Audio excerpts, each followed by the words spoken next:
আমরা আছি এখন হুদুর ময়দানে, যে হুদুর ময়দানে যুদ্ধ হয়েছিল শুক্রবার দিন।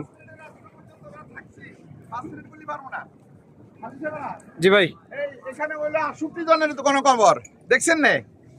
কত জনের? 68 জন এই গর্তের ভিতরে।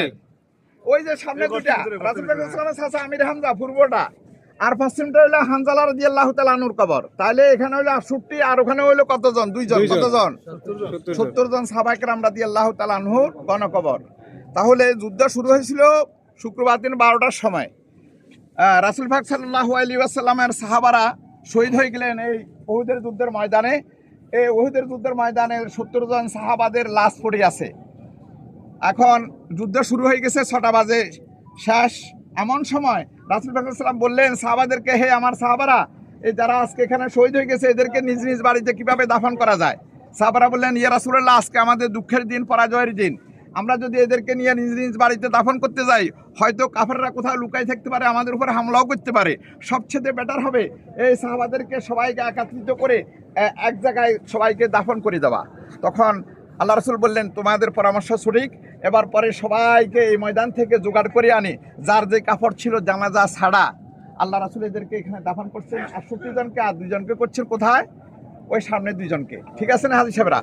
হ্যাঁ, এই যে দেখেন 2টা পাথর দেখা যাইতেছে না, এই যে সাদা পাথর, এই যে মানুষ 3টে যাইতেছে। হ্যাঁ, এখানে রাসূল পাক সাল্লাল্লাহু আলাইহি ওয়াসাল্লাম দাঁড়ানো ছিলেন। प्यारे नबी ने इधर में खड़ा हुआ था। प्यारे नबी के साथ कोई आदमी नहीं था। তো ये মসজিদ কে কোণে মে, এই মসজিদের কর্নারে একটা কাফের একা ছিল। সে দেখলো রাসূল পাক সাল্লাল্লাহু আলাইহি ওয়াসাল্লামের সাথে কার কেউ নাই। তখন হঠাৎ করে দৌড়ে আসে রাসূল পাক সাল্লাল্লাহু আলাইহি ওয়াসাল্লাম हमला कर लो। रासूल सल्लम पड़ गए, प्यारे नबी पर हमला किया, प्यारे नबी ने गिर गया और जख्म हो गया, एक दांत भी इधर में गिर गया। एक साहबा रदियल्लाहु ताआला ने देखा था प्यारे नबी ने ये मुसलमानों के काम की तरफ भाग रही है। ये 2 পাহাড়ের মাঝখানে ওই যে দেখা যাচ্ছে না হাজীরা, ওইদিকে ওই 2 পাহাড়ের মাঝখানে মুসলমানদের ক্যাম্প, আর এই রুমা পাহাড়ের দক্ষিণ পাশে হলো কাফেরদের ক্যাম্প। এরপরে এক সাহাবা দেখলেন রাসূল দৌড়তেছে, प्यारे नबी ने पीछे पीछे भाग कर आ गया, या रसूलुल्लाह आप क्यों भाग रही हैं?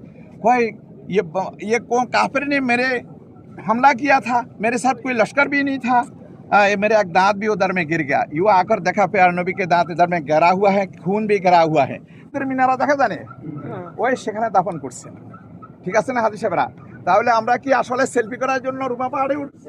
আসসালামু আলাইকুম। দিয়ার হেলা দিয়া মিনাল মুমিনিনা ওয়াল মুসলিমিন ওয়া ইন্না ইনশাআল্লাহু মুস্তাকদিমিনা ওয়াল মুস্তাখিরিন নাসআলুল্লাহু লানা ওয়া লাকুমুল আফিয়া। একবার আলহামদুলিল্লাহ, 3 বার কুল হুয়াল্লাহু দরুদ শরীফ। বিসমিল্লাহির রহমানির রহিম। আলহামদুলিল্লাহি রাব্বিল আলামিন আর রহমানিস সামাদ লাম ইয়ালিদ ওয়া লাম ইউলাদ ওয়া লাম ইয়াকুল লাহু কুফুয়ান আহাদ। কুল হুয়াল্লাহু